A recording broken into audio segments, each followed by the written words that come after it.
Kelihatan ya di RPS ini. Saya sudah share di grup ya sepertinya nih. Kelihatan, Bu. Ya, oke ya. Jadi saya mulai supaya kita belajarnya nggak terlalu lama ya. Jadi poin-poinnya saya sampaikan dan tentunya yang sudah pernah di S1 ada sudah diajarkan ini. Tentunya di sini nanti tinggal kita praktisi ya.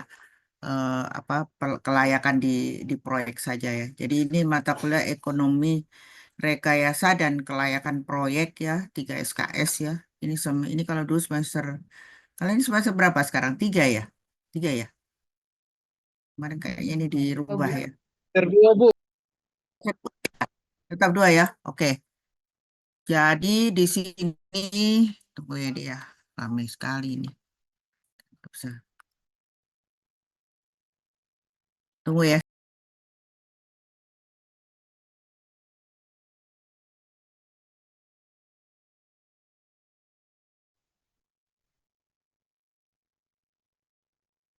Ya, saya ulang kembali.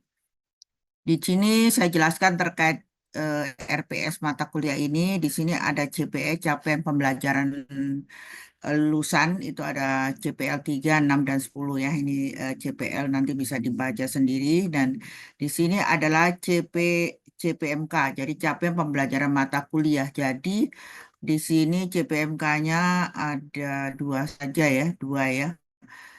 Di sini adalah mahasiswa mampu menggunakan konsep pengambilan keputusan investasi proyek dari aspek kelayakan finansial berbasis ilmu ekonomi teknik dan rekayasa. Jadi ini tujuannya bahwa selain ini kalian bisa mengambil keputusan terkait investasi ya, pekerjaan konstruksi proyek dan sebagainya ya.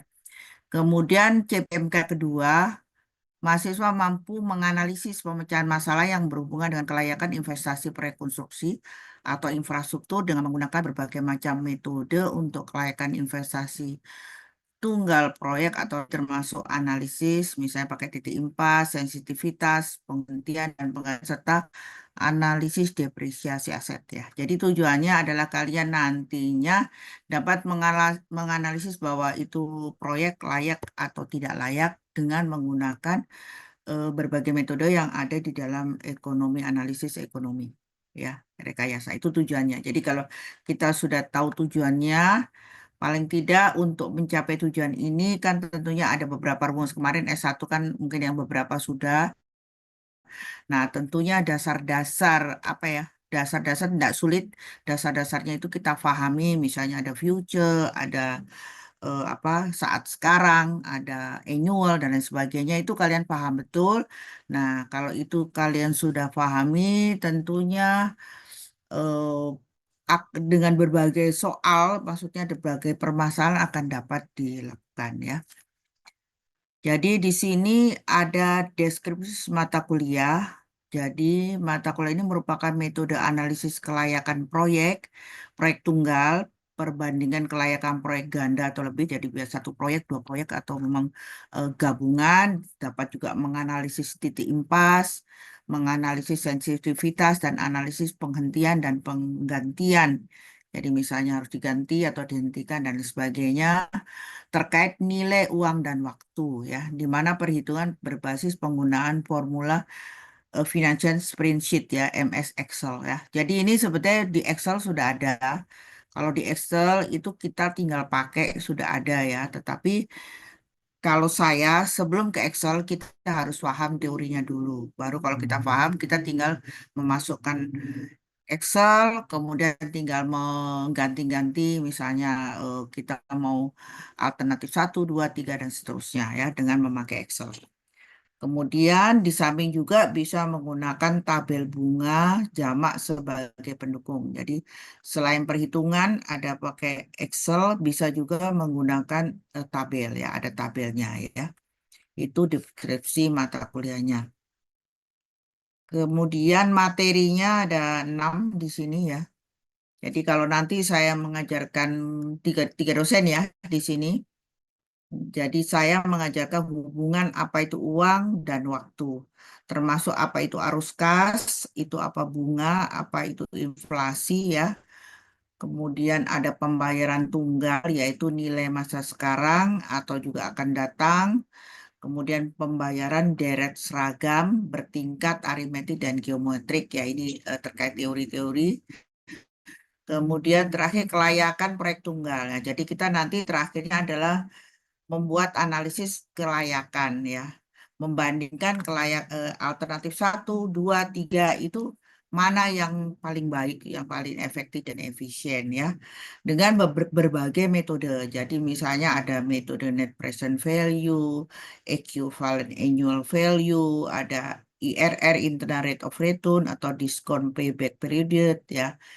Sebetulnya ini ada masih beberapa metode lagi, tapi prinsipnya sama ya. Jadi ini kita bisa menganalisis berdasarkan berbagai metode ini.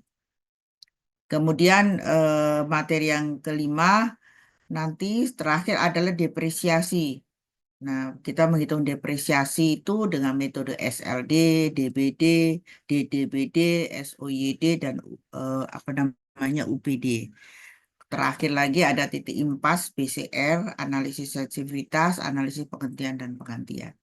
Nah, ini berbagai materi pembelajaran yang akan diajarkan. Jadi nanti mungkin saya sampai di kamu memahami bagaimana menghitung nilai waktu uang. Itu nanti tujuan saya seperti itu. Jadi kita pertama sederhana, tetapi prinsip-prinsipnya itu kita pahami. Jadi kalau soalnya sudah bercerita banyak permasalahan, nah itu nanti akan kita sudah bisa menganalisis ya itu seperti itu.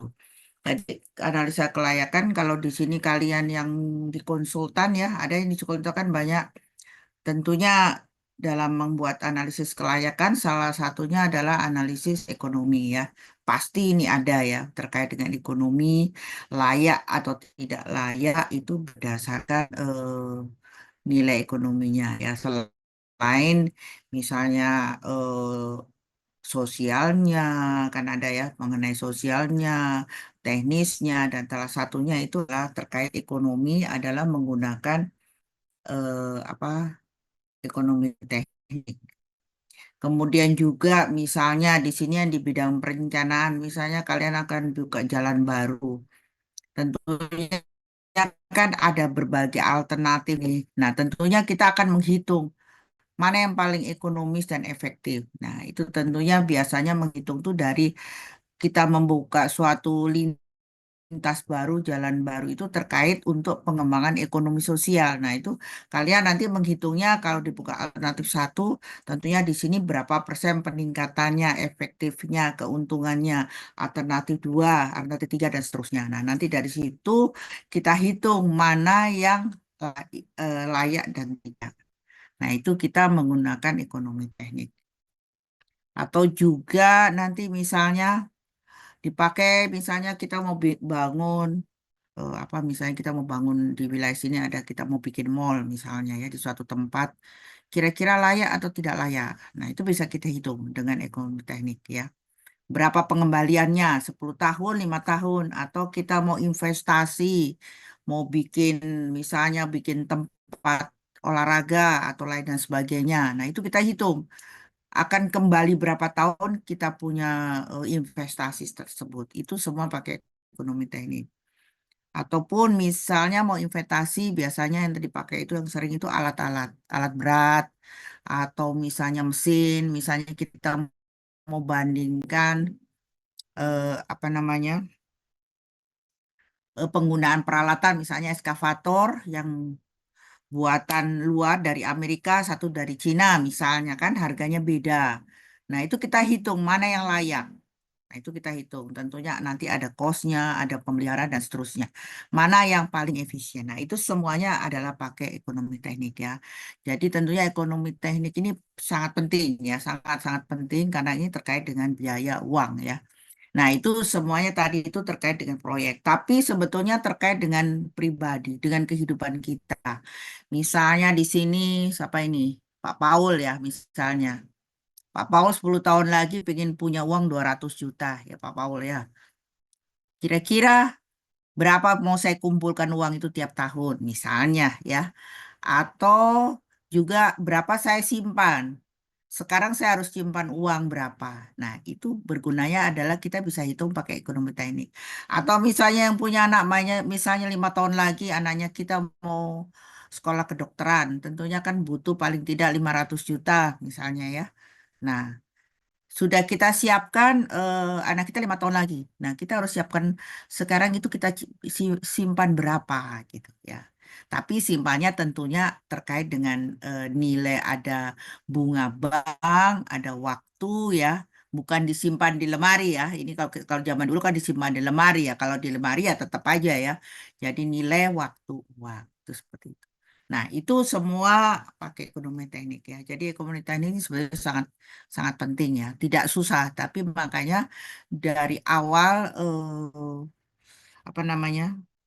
Prinsip awalnya itu paham dulu. Ya, jadi betul-betul dipahami kalau itu sudah paham soal apapun diganti itu bisa gampang ya. Itu. Jadi biasanya mahasiswa nggak bisa menghitung karena apa? Karena tidak memahami prinsip awal. Nah, itu dipahami. Nanti misalnya ada annual, apa itu annual? Ada itu istilah cost ya misalnya. Kemudian misalnya ada istilah eh, nilai sisa itu apa? Nah, itu harus tahu prinsip-prinsip itu. Kalau itu sudah tahu dari soal apapun, tinggal kita bikin. Nah, supaya gampang, biasanya itu ada yang namanya arus kas. Kita bisa buat arus kas. Arus kas itu mempermudah di dalam menganalisa setiap permasalahan ya. Arus kas itu harus harus dibikin. Jadi kalau kita bisa bikin arus kas, pasti bisa menghitung ya. Pasti bisa karena hitung-hitungannya itu gampang. Kita lihat tabel, tidak usah pakai hitung atau kita masukkan di apa di spreadsheet di Excel itu bisa kita lakukan. Tapi yang penting adalah kita paham dulu ya. Arus kas harus kita kapan uang keluar, ada uang masuk dan seterusnya ya. Itu prinsip dari ekonomi teknik. Jadi saya secara umum saya jelaskan prinsip ini. Kemudian mungkin ada yang bertanya dulu di sini terkait apa namanya apa dasar-dasar RPS yang mau saya sampaikan. Mana tadi?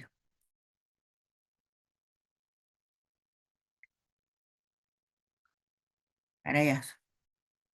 Mungkin sebelumnya saya mau tanya, kalau saya kuliahnya malam ini kira-kira ini mengantuk tidak?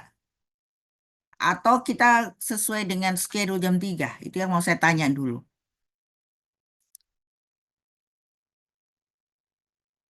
Sebenarnya tidak, Bu. Ya, Tidak sebenarnya. bagaimana ada sebenarnya? Iya, Aman, Bu, berarti aman. kalau bulan puasa itu, Bu, bagaimana kira-kira ketemuan? Bulan Itu puasa. saya tanya dulu. Masalahnya biasanya kalau kalian saya ngajak S2 jam 3 nanti ada yang masih di kantor, ada yang pakai rapat, kan pasti tidak masuk. Itu pemikiran saya seperti itu. Tapi saya takutnya nanti kalau jam 8 kalian ini sudah ngantuk, sudah waktunya tidur dan lain sebagainya. Makanya saya tanya dulu.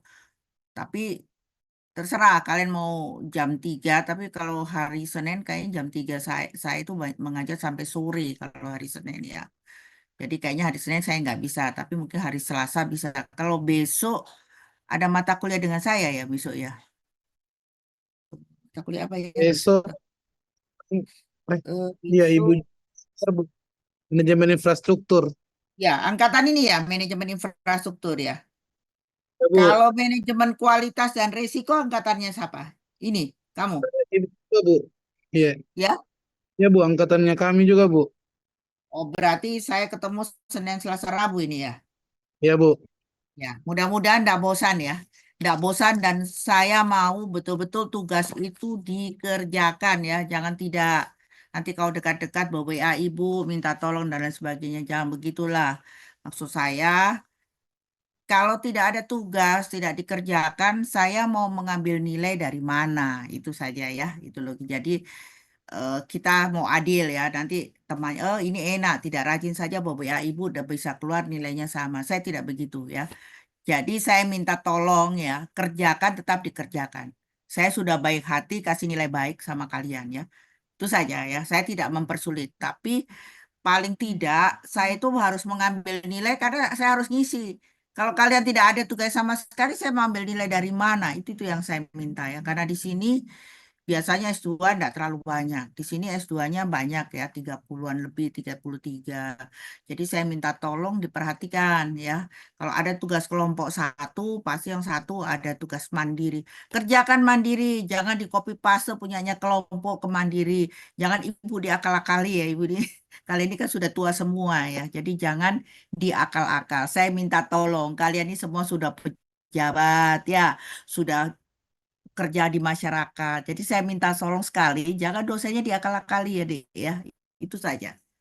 Itu saya minta. Jadi saya hanya melihat menganalisa itu dari kepribadian itu bisa saya lihat ya. Itu saja yang saya minta ya. Tolong dikerjakan. Jadi kalau saya tanya ya dijawab dan lain sebagainya. Santai saja, saya tidak ada masalah. Tapi tolong diperhatikan itu ya. Itu saja. Jadi jangan kayak kalau S1 oke lah, saya pikir ya S1 lah masih belum ininya belum kerja ya. Kalau kalian ini kan sudah punya duit semua, sudah kerja berapa tahun ya kan? Masa dosennya mau diakal-akali, begitu kan? Oke ya, jadi itu saja yang saya sampaikan terkait ekonomi teknik. Saya mau tanya, apa nanti saya menjelaskan ini berapa orang yang belum paham di sini? Berapa orang yang belum paham? Maksudnya begini, kalau kalian ini S1 semua sudah, saya kerjanya cepet gitu. Kalian bagaimana? Mau bagaimana?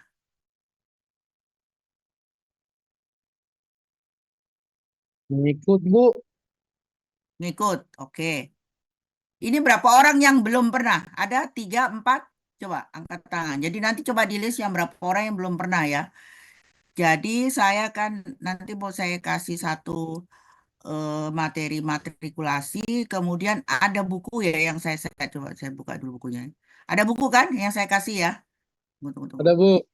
Ya, itu salah Ada. satu buku ya. Sebetulnya ada juga bukunya dari Pak Doni, tapi kita kan off apa? Saya enggak punya yang online-nya ya. Jadi saya pakai ini yang ada. Tapi ini bagus, ini biasa juga dipakai. Mana ini? Tunggu saya share dulu. Oke ya. Mungkin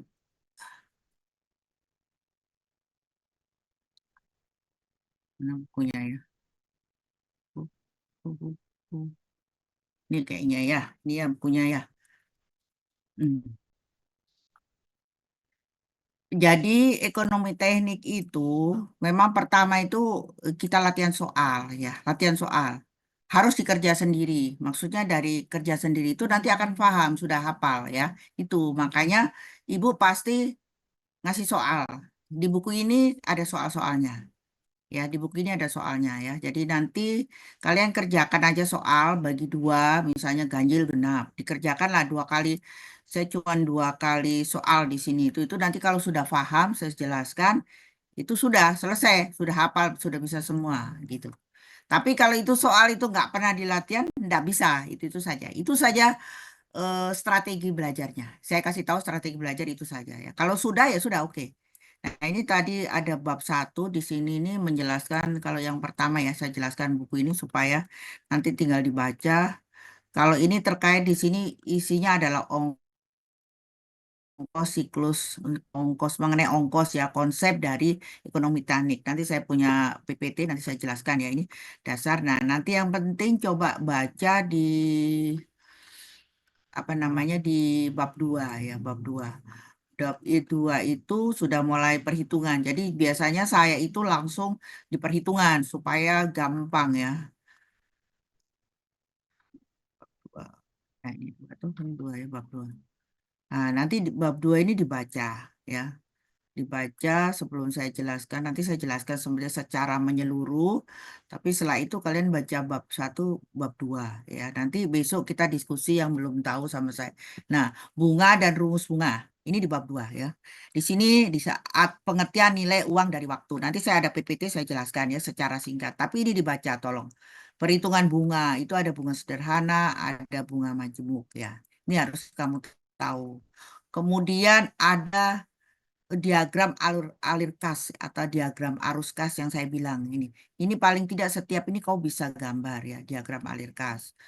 terus rumus-rumusnya bunga majemuk ya. Nanti tidak usah dihafal, paling mengerti saja karena nantinya itu ada tabelnya ya. Nantinya kamu kerjanya sama tabel kan.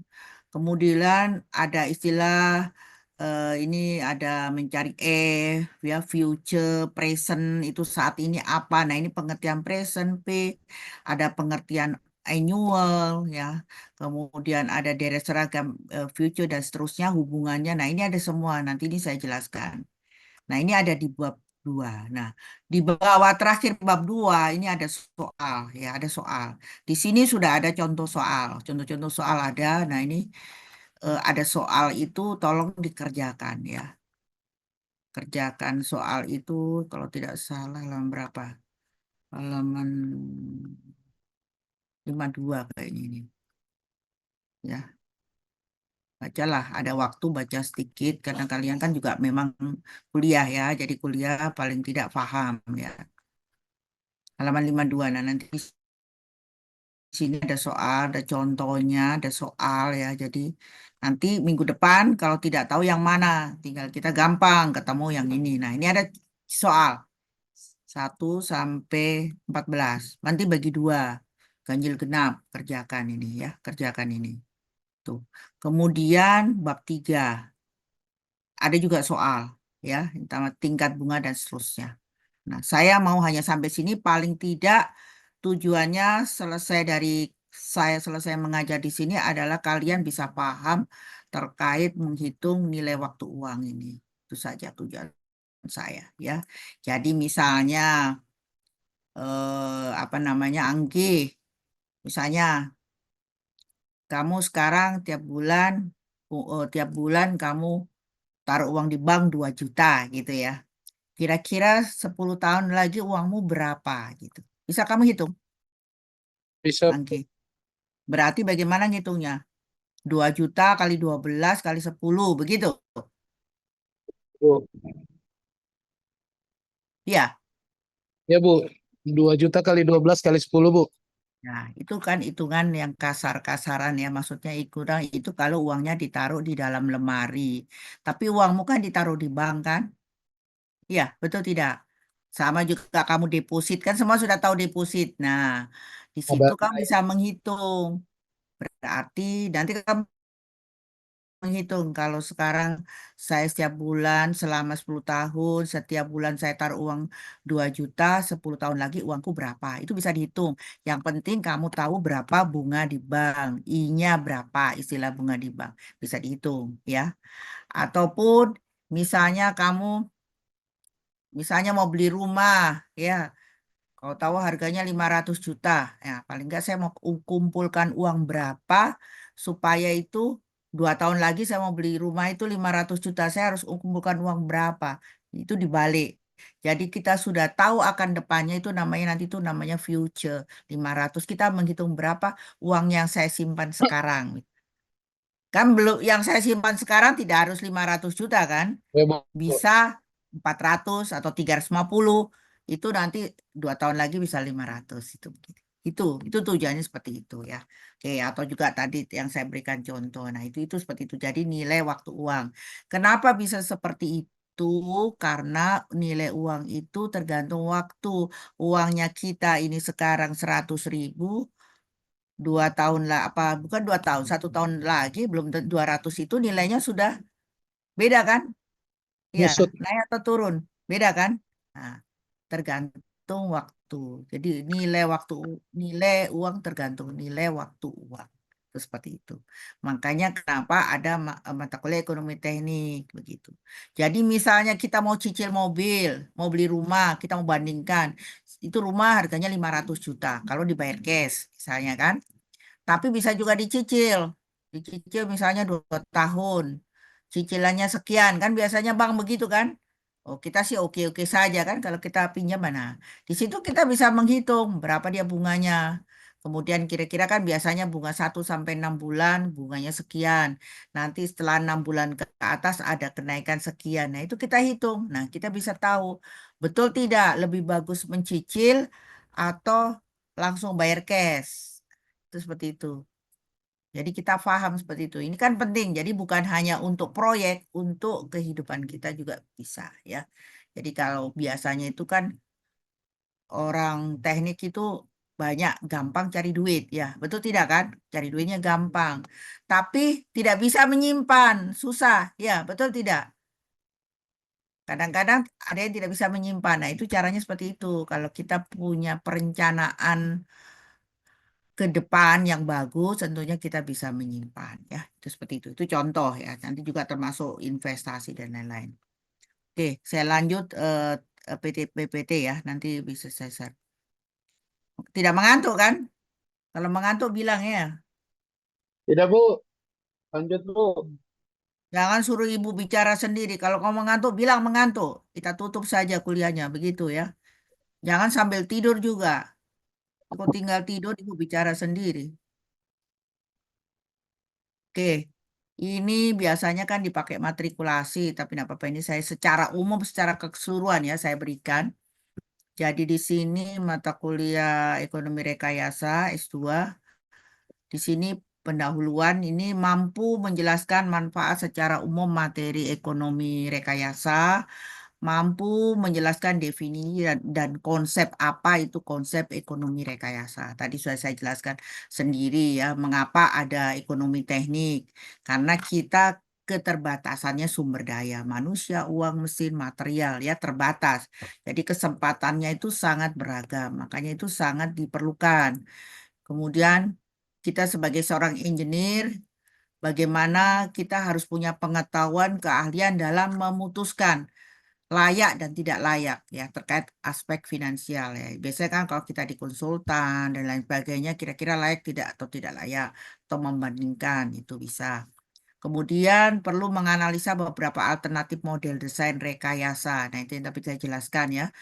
Dan dengan pengembalian dana yang optimal pada yang akan datang. Jadi kita mengembalikan 10 tahun, 5 tahun, atau kita cicilnya itu 10 tahun, 15 tahun, 20 tahun, misalnya kayak contoh kita beli rumah, itu belum tentu yang 20 tahun itu apa menguntungkan. Mungkin juga bisa merugikan. Mungkin yang untung tuh kalau yang 12 tahun misalnya seperti itu. Ya itu tuh di sini semua menghitungnya ya.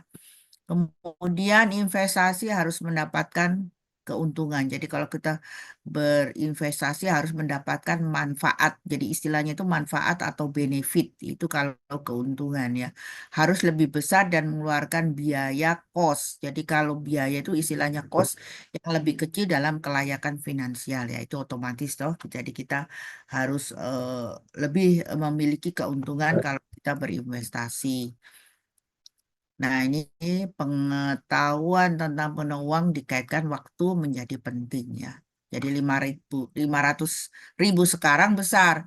Belum tentu tahun depan itu besar ya. Seperti itu. Kemudian keputusan dalam hal menyewa, sewa, atau membeli peralatan konstruksi ini perlu. Jadi misalnya alat berat. Kita menghitung kita sebagai kontraktor ya. Kita mau beli ekskavator. Kira-kira kita ini beli atau kita sewa saja. Nah, itu bisa dihitung di sini ya. Kita beli atau sewa dan lain atau beli truk. Kita beli truk berapa? 10, 5 dan sebagainya. Nah, tentunya nanti itu dihitung dibandingkan dengan berapa kosnya, berapa manfaat dan sebagainya ya.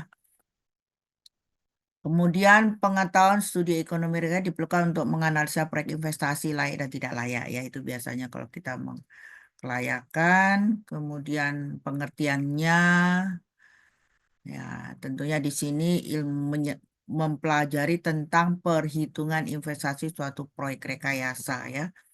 Jadi nilai investasi dapat menghasilkan manfaat secara ekonomis lebih besar dibandingkan biaya yang dikeluarkan dan tetap memperhitungkan perubahan nilai keekonomian dengan perubahan setelah membandingkan beberapa alternatif investasi secara seksa. Semua tujuannya adalah apa? Investasi ada dengan uang ya. Semua tujuan ini uang. Mana yang paling efisien dan efektif itu. Kemudian kapan kita menggunakan ya kita menggunakan berbagai alternatif membuat keputusan, mengevaluasi kesempatan seperti pinjaman, kita pinjam. Jadi misalnya ya, kita mau investasi, misalnya investasinya itu 100 M. Kita punya duit 100 M ya, punya. Tapi belum tentu kalau uang kita pakai semua itu kita untung. Itu ada itu yang kita pinjam, misalnya pinjam di bank 20% atau pinjam 30% atau pinjam 40% di bank, itu kita bisa untung. Mana yang paling menguntungkan gitu. Itu namanya terkait nanti ini di ekonomi teknik. Itu bisa kita akhirkan. Kita bandingkan. Kalau kita pinjam di bank 40%, misalnya kan 40 M misalnya. Kita bandingkan dengan kalau pinjam di bank 20%, misalnya 20. Nah, itu kita hitung. Nanti kita lihat yang paling layak yang mana. Sama-sama layak. Ya, biasanya mungkin sama-sama layak atau yang tidak layak ya oke lah, pasti dibuang. Tapi kalau sama-sama layak, kita lihat mana yang paling menguntungkan dari yang sama-sama layak. Itu seperti itu ya. Ini sama ini juga perhitungan. Misalnya investasi ada satu orang investasi mulai umur 35, satu mulai umur 44 ya. Ini umur pensiunnya sama misalnya. Jadi ini investasi untuk 10 tahun, ini sekian, yang ini tidak misalnya. Toh. Kemudian selama 21 tahun, itu tidak ada, tapi yang satunya ada. Total investasi 30 tahun, ini sekian, yang satu sekian. Nah ini kita beda-bedakan, ini dihitung, dan nanti pada akhirnya di belakang itu akan kelihatan rencana investasi mana yang paling layak. Jadi kalau dilihat sini kan ini paling besar ya, tentunya rencana investasi tentunya di sini yang lebih bagus. Sama-sama layak tapi ini yang lebih bagus. Itu contoh ya. Contoh nanti itu hasilnya itu dari hitungan ya. Pengambilan keputusan aspek ada dua, jadi ada berdasarkan investasi tunggal, ini single investment. Kemudian ada beberapa alternatif investasi. Jadi kalau beberapa alternatif ini kita bandingkan ya. Alternatif satu, 2, dan 3. Mana yang paling penting seperti yang saya sebutkan tadi. Kemudian nilai uang dan waktu. Nah ini yang penting yang saya sampaikan. Mampu menjelaskan konsep nilai uang yang dilihat dengan waktu ya. Jadi ingat-ingat tidak boleh nanti itu menghitungnya kalau sekarang saya punya uang 2 juta saya simpan tadi seperti Pak Anggi toh. Terus selama 10 tahun berapa tinggal 2 juta kali 12. Nah, itu tidak boleh. Ya, tidak ada nanti di hitung-hitunganmu kamu buat itu. Setiap 1 bulan dapat 5 juta. Jadi pengeluaran 5 juta. Jadi kalau 12 bulan 5 kali 12 itu tidak ada hitung-hitungan seperti itu. Semua dihitung berdasarkan bunga nilai waktu uang ya. Jadi diingat biasanya itu mahasiswa masih menghitung itu bulan ini pengeluaran 2 juta per bulan. Jadi kalau 1 tahun 2 kali 12 itu tidak boleh ya. Karena setiap itu dihitung satu-satu. Sekarang 2 juta. Nanti bulan kedua tentunya bukan 2 juta, 2 juta berapa. Bulan ketiga dan seterusnya ya. Jadi itu kemudian yang kedua konsep arus kas. Arus kas ini harus tahu ya. Nanti arus kasnya harus dibuat. Dan bunga kemudian mampu menghitung dasar-dasar ekonomi rekayasa. Nah, di sini ada istilah nanti nilai sekarang, present value, ya, nilai sekarang. Nilai uang saat ini itu namanya present value atau disingkat P. Kemudian ada nilai akan datang, F besar, nanti biasa singkatan future value, nilai uang akan datang. Kemudian ada istilahnya anuitas ekuivalen atau equivalent annuity ini biasanya A besar.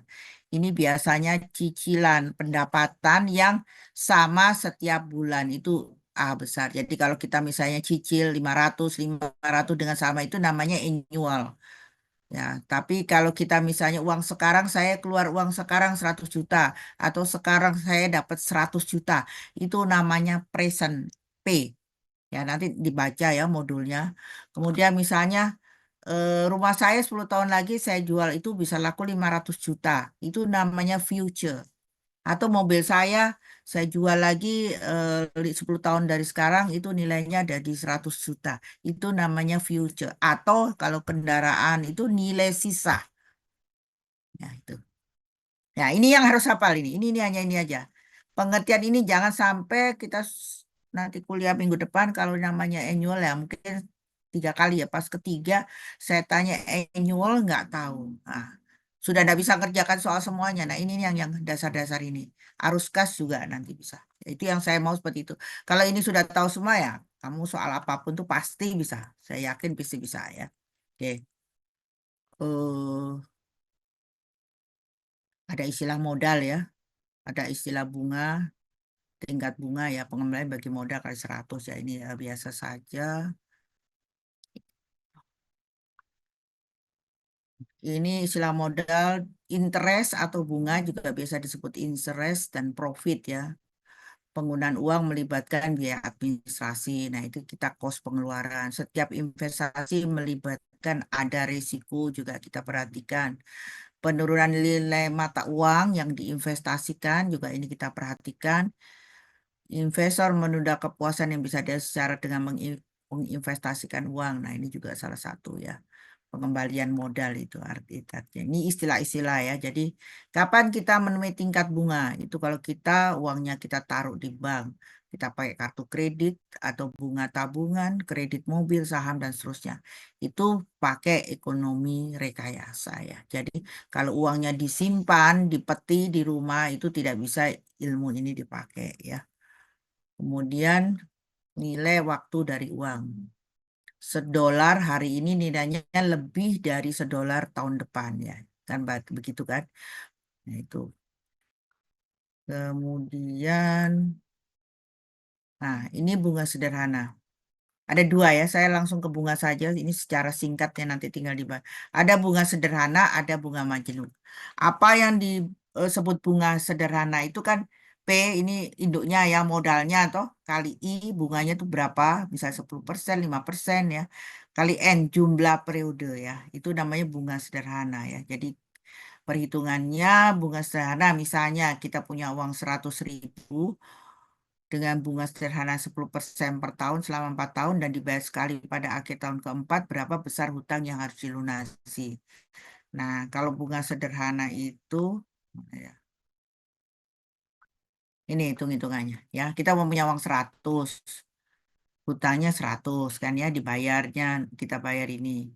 Kemudian bunganya kan saudara 10%, 10.000, jadi tinggal 110. Terus 10% lagi kan, 120. Terus selama 4 tahun ya. Jadi terakhir kita bayarnya adalah 140. Itu namanya bunga sederhana. Tapi bunga sederhana ini tidak pernah dipakai, sudah jarang. Kalau kita di bank itu tidak ada bunga sederhana. Namanya bunga majemuk. Nah, kalau bunga majemuk itu ini ya. Kita rumusnya adalah pakai bunga majemuk. Hubungan P F1 bunga majemuk itu seperti ini. Nah, 100 hutangnya 100. Bunganya 10% kan? 110. Kemudian 10% diambil itu dari sini, bukan dari yang awal. Itu namanya majemuk. Jadi 11.000. Jadi 121. Ini diambil dari ini kan 10%-nya. Nah seterusnya. Jadi 146, 410. Jadi beda dengan tadi. Jadi akan lebih besar. Nah di dalam ekonomi teknik itu adalah bunga majemuk. Ya jadi ini. Nah satu rumus yang pertama kali itu hubungan antara F sama dengan P dalam kurung 1 plus I pangkat N. F ini adalah future. P ini saat ini. I1 ditambah I ini bunga. N ini 5 tahun. Jadi kalau saya misalnya P, sekarang ada uang 5 juta. Ya. 10 tahun lagi berapa uangnya? Itu yang ditanya itu adalah F. Ya. Dengan bunga misalnya 3%. I-nya 3. Jadi 1 ditambah 0,03 pangkat N misalnya ini 10. Nah itu F-nya itu. Bisa ini terkait hubungan future dan present. Ini yang penting ya. Dan ini tidak juga ini kan sederhana saja. Nanti yang lain tidak usah dihafalkan. Yang penting kalian tahu berarti besarnya F itu pasti lebih besar dari P ya, seperti itu. Nilai masa depan dalam periode N mulai sekarang pada waktu 0 ya. Ini hubungan F dengan P. Nah, nanti kemudian lanjut apa lagi ya?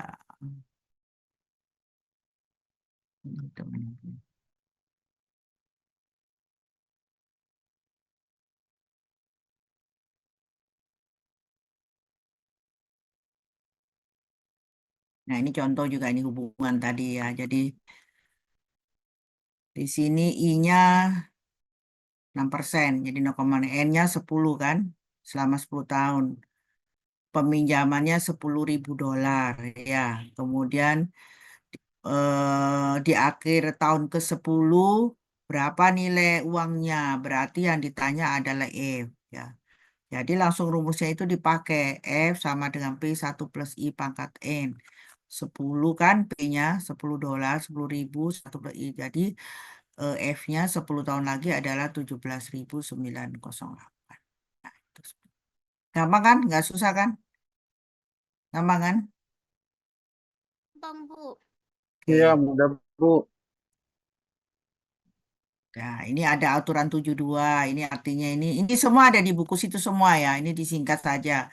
Pada aturan dulu ini ada rumus yang memang dibikin ya berdasarkan penelitian bahwa waktu menjadi 2 kali lipat adalah 24 periode. Jadi kalau 24 periode itu nilainya 2 kali lipat. Ini aturan ini berdasarkan penelitian. Ini contoh saja apa rumus ya. Kita tidak usah pakai itu tidak apa-apa. Kemudian ada beberapa asumsi bunga digandakan 1 kali periode atau arus kas terjadi pada setiap akhir periode waktu 0 ada periode saat ini dan atau awal dari periode 1. Semua periode mempunyai panjang waktu yang sama. Jadi diingat kalau setiap bulan ya bulan 1, bulan 2, bulan 3. Kalau setiap tahun ya tahun ke-1, kedua, dan ketiga seperti itu ya. Kemudian tingkat bunga tadi ya. Ada istilah, dengar ya suara saya? Dengar Dengar, suara Bu. saya? Oke. Ini Dengar, Bu. secara keseluruhan ya, ini saya jelaskan, tapi nanti dibaca satu-satu ya. Sebetulnya ini banyak uraian harus contoh soal ya. Tapi tolong dibaca modul ini secara umum. Saya biasa seperti saya begitukan dulu ya. Jadi nanti ada istilah bunga efektif dan nominal ya. Bunga nominal itu biasanya tahunan. Jadi kalau kita berapa per tahun bunganya nominal, kalau kita punya deposit per tahun berapa itu namanya nominal. Tapi efektif itu biasanya tiap 3 bulan beda bunga tiap 3 bulan itu namanya efektif ya. Jadi tingkat bunga nominalnya itu berapa? 4 karena setiap 3 bulan 12 3 bulan kan udah 4 kali 4 kali 2 8%. Itu namanya efektif ya. Jadi akan beda. Jadi nanti ini ada akhirnya akan didapatkan rumus ini. Jadi kalau R tingkat bunga nominal per tahun itu R. Tapi kalau M jumlah periode tadi itu kalau 3 bulanan ya berarti M-nya jadi 4. Kalau per 2 bulanan ya berarti M-nya 6. Ini Nah, I efektif, bunga efektif. Jadi akan beda. I efektif itu biasanya akan lebih besar sedikit ya. Itu biasanya ada bank yang pakai seperti itu. Nah, ini tuh I efektif. Jadi kalau I biasa kan 18% kan. Kalau dia pakai efektif ada pemajemukan itu menjadi 19,26%. Ini artinya besar loh. Jika kamu bilang, ini sedikit selisih. Nah, ini kalau 1.000 ya. Kalau kita uangnya 1 M, 1 triliun ya, Bu. kan banyak ya. Nah, itu. Jadi kita paham. Ini namanya berarti ada selisih bunga. Nah, ini biasa dipakai. Nah, makanya kenapa? Kalau kamu misalnya mau ambil pinjaman kamu biasanya mau pinjam duit atau mau apa kan?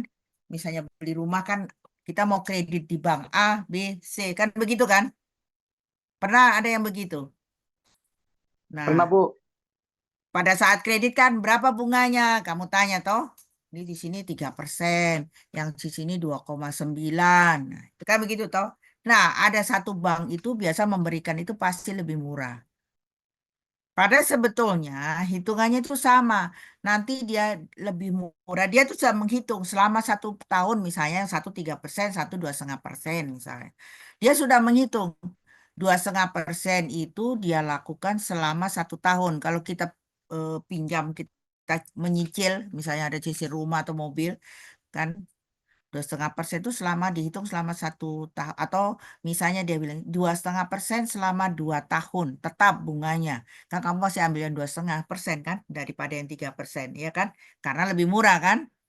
Nah, tapi nanti setelah 2 tahun itu diulang, itu bisa akan ketemu sebetulnya sama. Pada tahun ketiga itu pasti sama, nanti bunganya dihitung jadi sama, pasti ada cicilannya kenaikan lagi. Bisa paham itu? Kalau yang sering-sering pinjam kredit itu pasti begitu. Ada bank yang standar, misalnya kan ada satu bank itu yang selalu dia rendah. Tapi setelah kalau kita masuk di situ nanti setelah 2 tahun dia langsung cash naik, langsung bunganya naik, naik, naik, naik selama 3 bulan naik. Nah itu akhirnya akan sama. Itu adalah strategi di dalam penjualan, peminjaman dan sebagainya. Makanya kalau kalian sudah tahu ekonomi teknik tentunya sudah paham ya, nggak akan bisa hitung sendiri ya, paling nggak ada selisih-selisih itu sudah pasti. Jadi kalau orang-orang di bank ya akan paham terkait perhitungan ini ya, yang di bagian apa namanya di bagian peminjaman itu. Kemudian ada tanya sampai di sini. Ini saya mau kasih selesai saja ini ya, Ibu Eklektik. Ini hitungannya ya. Jadi ini ada contoh hitungannya. Kemudian, nah ini yang penting diagram alir kas. Alir kas itu adalah ada penerimaan dan pengeluaran dijadikan satu. Nih. Di sini kalau kita bikin arus kas, setiap masalah itu harus kita bikin arus kas. Supaya lebih enak, lebih kalau kita orang teknik kita lebih kelihatan. Misalnya nol, selalu dari nol. Tahun ke-1, tahun kedua, tahun ke-1 ya selalu dari nol ya. Perhatikan tuh 1, 2, 3. Itu ini namanya kas. Ini kita bikin. Nah, nanti kita isi transaksinya tuh kita isi pakai anak panah ke atas atau ke bawah dan lain sebagainya. Kita tergantung ya. Di sini ada nggak ya?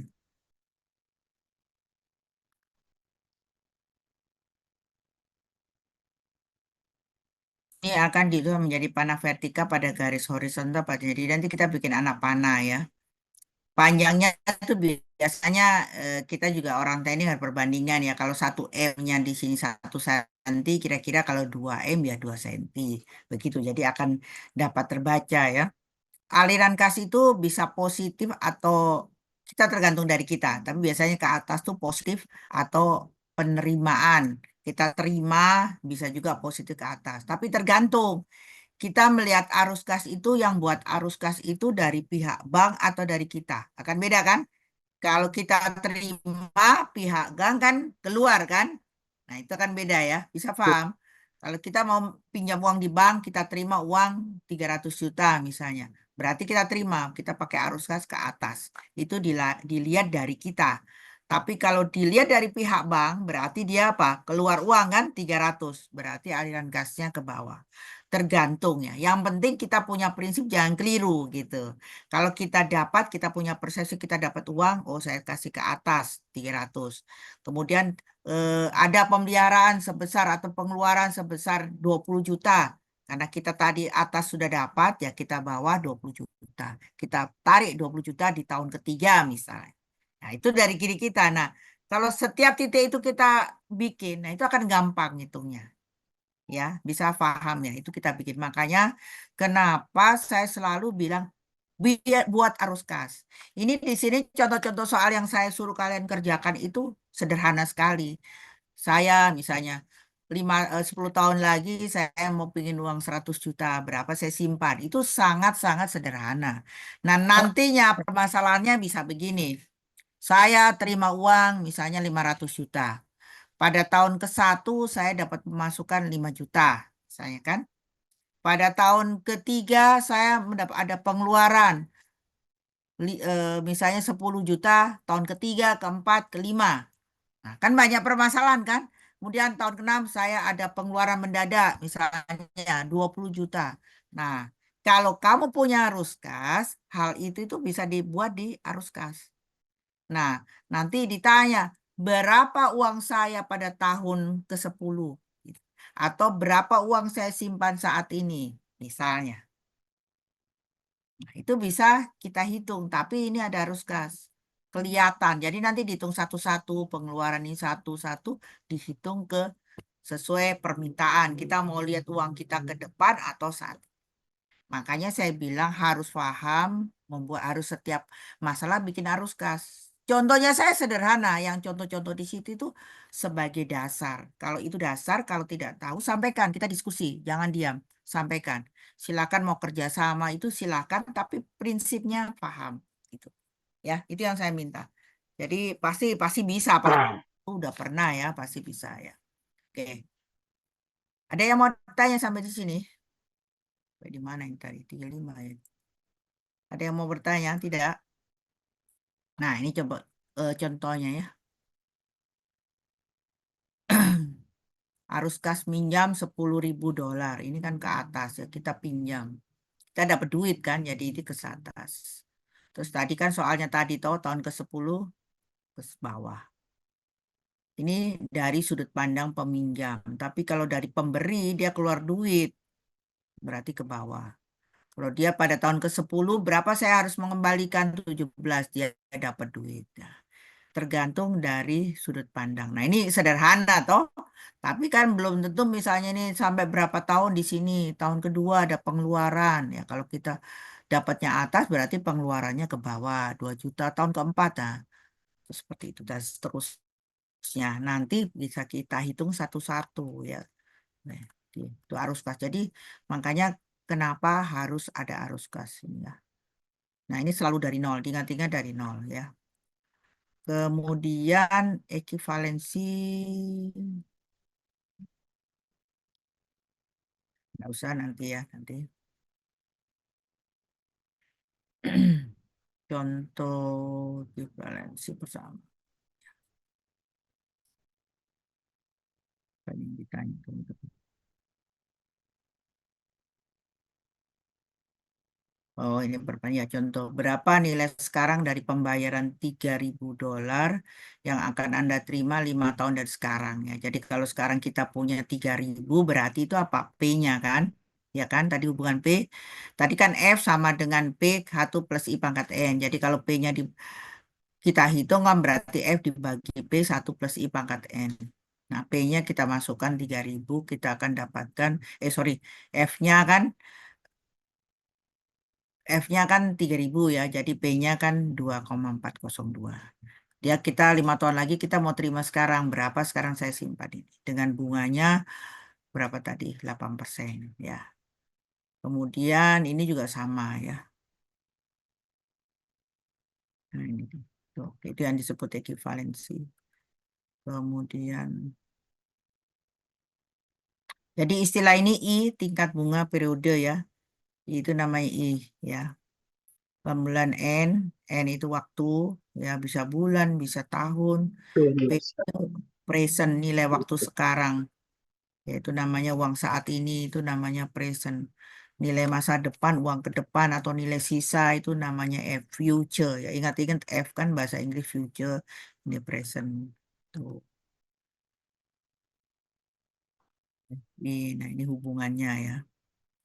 Kemudian ini hubungannya ya, nanti itu dibaca. Nah, nanti baru kita latihan soalnya apa ini.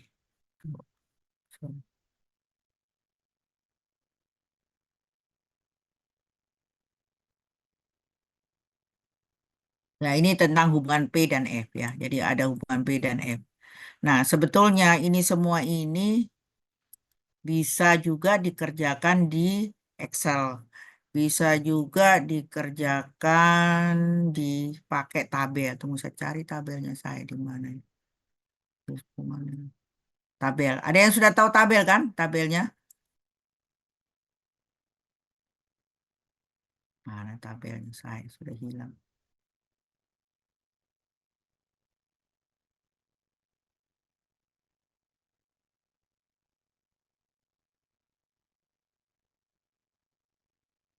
Saya cari dulu.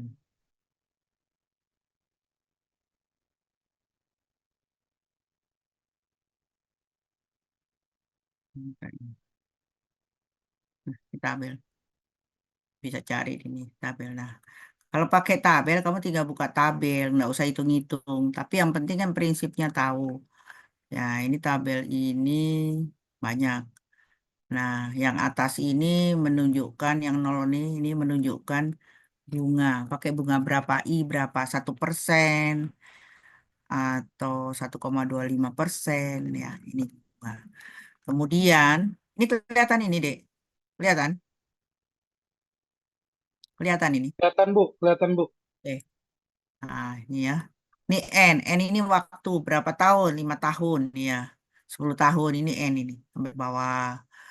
Terus ada single payment, ada uniform series payment, ada arithmetic gradient. Itu namanya ya.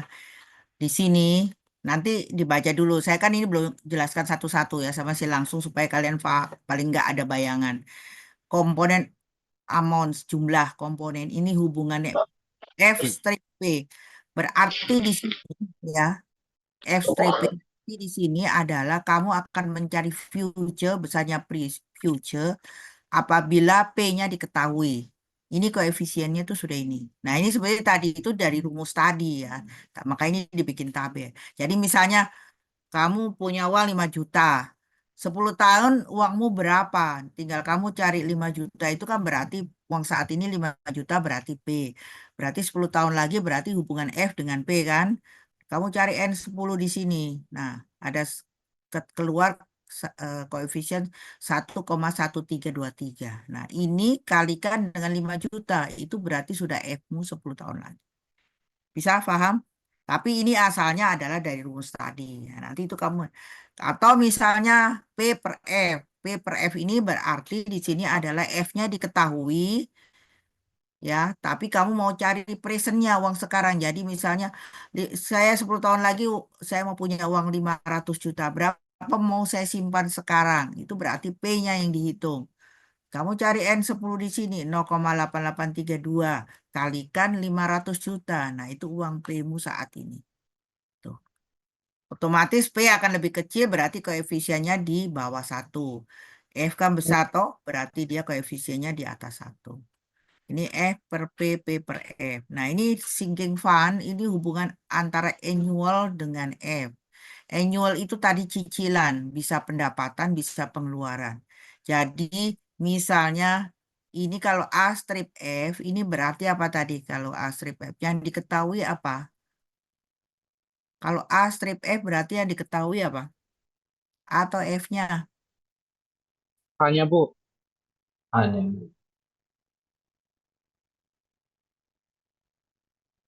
Bukan bukan F-nya. F-nya kan? Kan tadi F strip P. Yang diketahui P-nya, F-nya dicari. Ini kan koefisien lebih besar.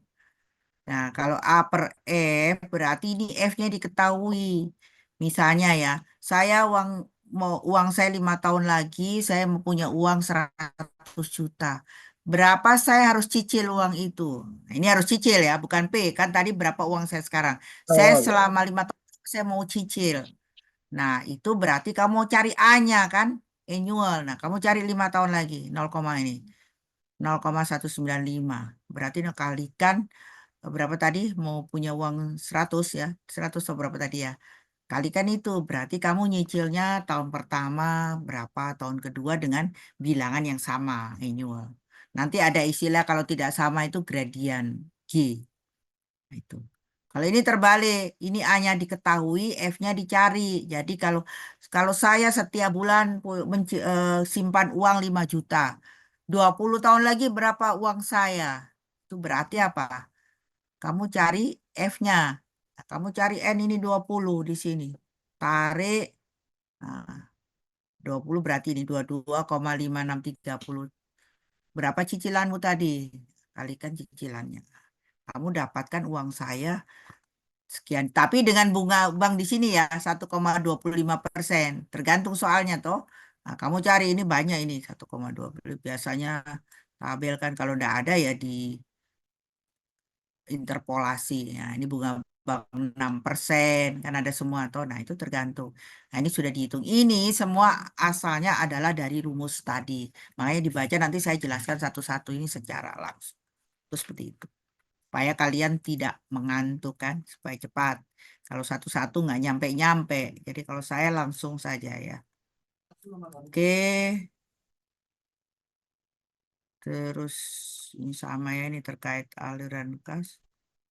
Ini gradian ya, ini nanti saja. Yang penting ini dulu. Oke, saya kira itu ini tinggal contoh-contoh. Sampai di sini dulu kayaknya nanti tolong itu dikerjakan. Sudah selesai. Gradian nanti, gradian itu yang G, istilah G dengan A tadi kan ada G mana tadi? Oh, sudah ditutup. Gradian namanya, gradian. Jadi kalau gradian itu kalau sekarang saya keluar 500 juta tahun sorry 500.000 tahun pertama tahun ke satu, tahun kedua 600.000, tahun ketiga 700.000, tahun keempat dengan bilangan yang sama ada kenaikan itu namanya gradian atau penurunan misalnya tahun pertama 1 juta, tahun kedua 900, tahun ketiga 800 itu G namanya gradian. Tapi kalau annual itu sama ya, nggak bisa nggak sama. Kalau misalnya saya mengeluarkan tahun tahun kedua eh, 5 juta, tahun ketiga 3 juta, itu enggak boleh annual. Kita hitung satu-satu sendiri. Tapi kalau sama semua, boleh kita hitung langsung hubungan antara F dengan A atau P dengan A. Dengan A. Tapi kalau setiap tahun itu beda, sekarang saya keluar 500 juta, besok saya keluar 300, apa, misalnya 300 juta dan seterusnya. Nah, itu kan beda-beda. Itu kita hitung satu-satu. Ya, hitung satu-satu. Bisa paham itu? Ya paling nggak pencerahan ya sedikit. Oke, ada yang mau ditanyakan sampai di sini? 29. Ini berapa orang? Coba anu ya, ketua kelas apa ini? Ada nggak? Coba tolong di namanya ada semua di sini. Google tadi sudah ngisi yang absen. Saya mau screenshot. Itu, Bu, ada absennya, Bu. Ya. Coba tolong di screenshot ya. Ayo, kamera. Kamera buka supaya dilihat. Oh, rajin semua. Jangan cuma fotonya. Kamera, satu, dua.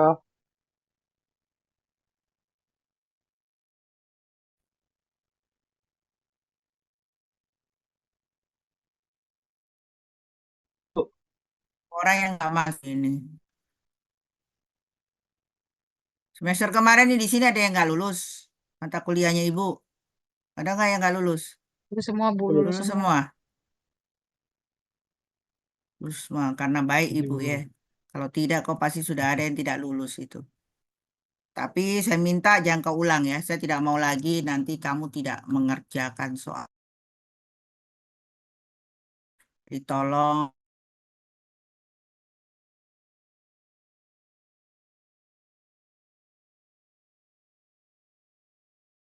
Soalnya. Oke ya, tolong. Yang tugas pertama tadi halaman berapa? 52 saja. Ketua kelas mana? Etika mana ini? Masuk etika. Ringannya, Bu. Oh, ya, oke. Tolong ya, jadi nanti di, ditaruh di link Google Drive saja ya. Nanti saya kasih di Google Drive, disimpan di Google Drive. Nanti saya kasih. Untuk Bu, ini tugas ada 14 nomor, Bu. ada 14 bagi 2 toh. Saya bilang bagi 2. Ada Oh, itu tugasnya saya itu ada bab 2 dan bab 3 ya. Iya kan? Ada ya, Bu. soal. Silakan kerjakan bab 2 dulu atau mau bisa juga sudah. Pokoknya 2 itu dibaca itu. Bab 2 nanti supaya cepat. Nanti kita tinggal diskusi ya. Itu sederhana. Kamu jangan bilang oh ini cuma diulang-diulang. Memang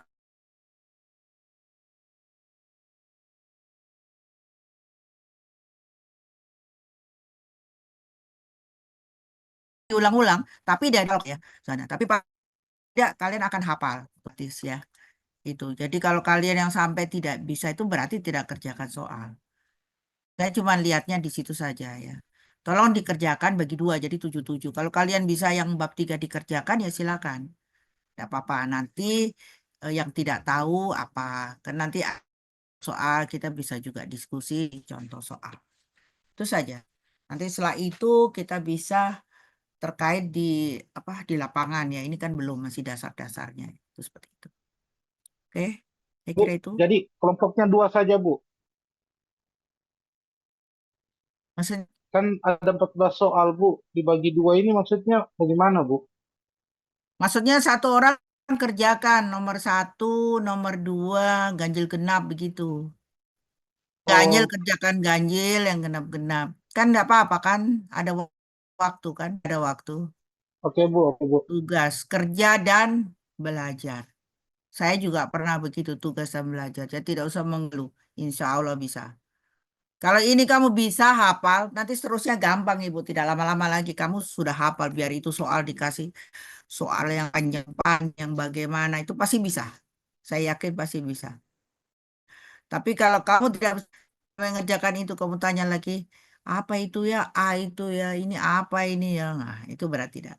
Nah, ya seperti itu saya. Jadi mungkin ini kan saya tadi tuh jelaskan secara keseluruhan ya. Jadi dalam setengah semester saya jelaskan keseluruhan. Tapi setelah ini nanti saya jelaskan satu-satu ya. Paling tidak kamu sudah ada bayangan kan?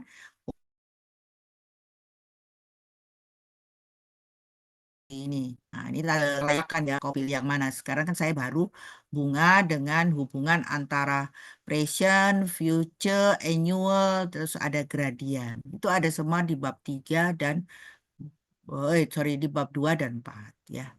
Oke. Baik, Bu. Terus saya kira itu tidak ada lagi yang ditanyakan.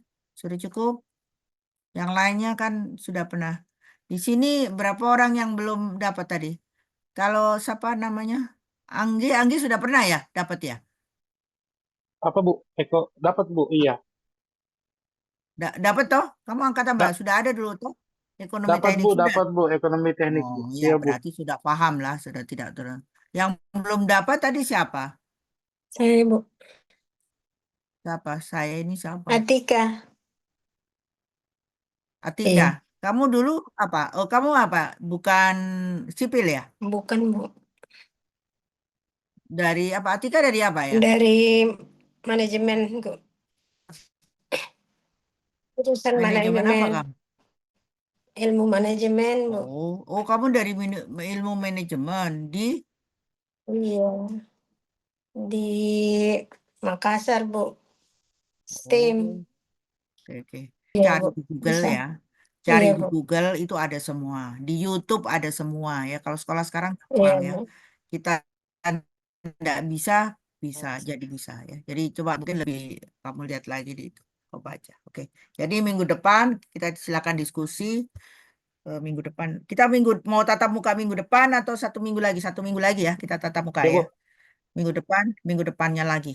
Saya mau tatap muka karena kalau nggak tatap muka saya nggak bisa bawa oret-oret di sini. Lebih enak mungkin kayaknya ketemuan kita ya. Mungkin ya 1 minggu minggu depan saya uraikan kita jelaskan lagi minggu depannya pertemuan ketiga lah ya kita ketemuan. Oke? Iya Oke, Bu. Bu.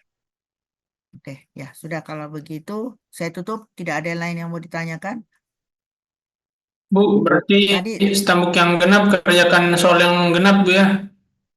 ya silakan ya diatur. Mana ketua kelasnya ndak ada ya? Ya diaturlah siapa. Ini Angki bantu ketua kelas ya kamu. Kamu kan rajin. Baik, Bu. Baik, Bu. Jadi, kalau ada apa-apa kamu bantu supaya diskusi lebih cepat. Jangan jangan baku tunggu ya, apalagi besok mata kuliah besok ya. Kalau yang ada presentasi itu kan biasanya baku tunggu. Saya tidak mau seperti semester kemarin ya. Jadi kalau siapa yang siap hari ini silahkan siap maju ya. Jangan kita bikin schedule dulu. Itu yang harus dilakukan ya. Oke, kalau gitu kita sampai ketemu. Kita ada 2 kali ya berarti. Mutu dengan siapa ya? Kayaknya saya masuk dulu semua deh, mutu. Nanti saya tanya Pak Tutang. Yang besok saya dengan Pak Tutang, dengan siapa lagi dia? Ada 3 dosen kayaknya ya. Dengan Pak Andias Nudin, Bu. Oh ya, enggak. Oh ya, nanti mungkin tunggu. Senin, Manajemen Selasa, Rabu. infrastruktur. Kamu kuliahnya hari apa? Senin, Selasa, Rabu semua. Setelah Senin, misalnya Selasa, hari Kamis, Jumat itu ada. ada, Bu. Oh, ada mata kuliah. Ada, Bu. Kamis, Jumat, Bu. Oh gitu, Di full Pak ya. Hira. Ya.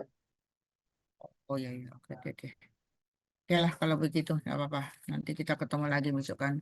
Mungkin besok itu nanti kalau sempat infrastruktur dengan risiko ini saya gabung saja. Nanti saya dalam perkenalan kan. Ini presentasi ya, nanti presentasi seperti biasa. Oke, saya kira itu kita ketemu besok lagi deh. Saya tutup kuliah malam ini ya. Nggak ada lagi yang tanyakan? Ya, Bu. Oke, ya saya tutup.